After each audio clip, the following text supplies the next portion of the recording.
Kájo, v našem domě je mrtvý člověk. Jak to jsem jenom dostal?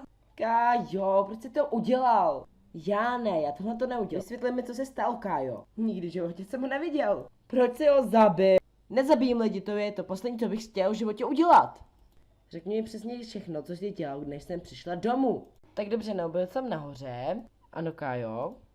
Četl jsem si knížku. Ano. No a ten chlap vešel dovnitř a bodl se ho 37krát hrníku. Ale Kájo, to lidi zabíjí! Vážně to jsem netušil. Jak to mohlo netušit? Já jsem v tohle, no, jsem debil. Co se stalo s jeho rukama? Cože? Jeho ruce, proč mu chybí? No, já jsem je uvařila snět. Kájo!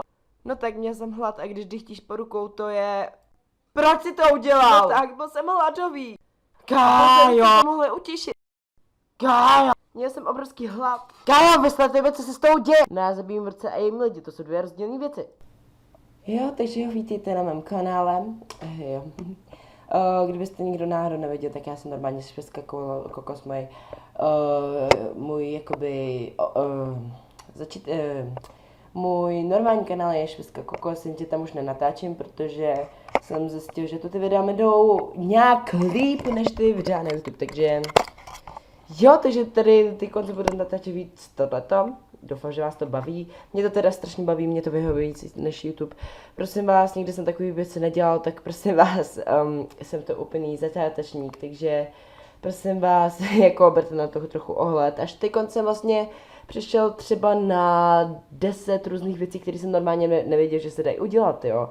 A na chyb spoustu, který jsem nevěděl, že se vůbec někde dají udělat. Ale doufám, že vás to bude bavit. Já na to ten kanál budu natáčet dál a určitě budou lamy v čepicích, určitě další díly. Abyste si nemysleli, že kopíruju, já toto nekopíruju, akorát, že to předobávám po jednom youtuberovi, který vlastně je nadaboval. Předabovávám to do svého vlastního stylu. Jo, některé slova jsou to úplně stejná, ale některé věty jsou třeba pryč, nebo prostě některé věty jsem přeházel, ale žádný jsem se ještě nedoplnil, protože ta animace prostě není dělaná. Ale jo, já doufám, že vás takové věci budou bavit dál, protože mi to skutečně baví a samozřejmě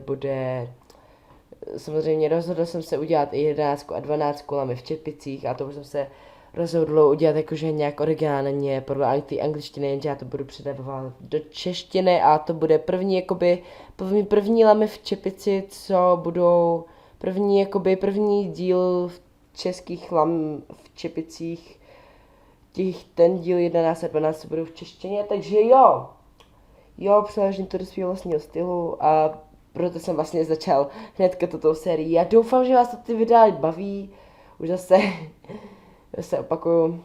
Já fakt jako berte na to, že jsem nováček, berte na to ohledy, protože teprve až teď prostě začínám se trefovat do slov, jo, takže se omlouvám, že prostě něco jsem tam řekl v těch animavicích navíc, nebo naopak jsem se jakože zastavil a to. Takže jo, takže užijte si, ne. Takže jo, u dalšího videa zatím čau. Jo. Kájo!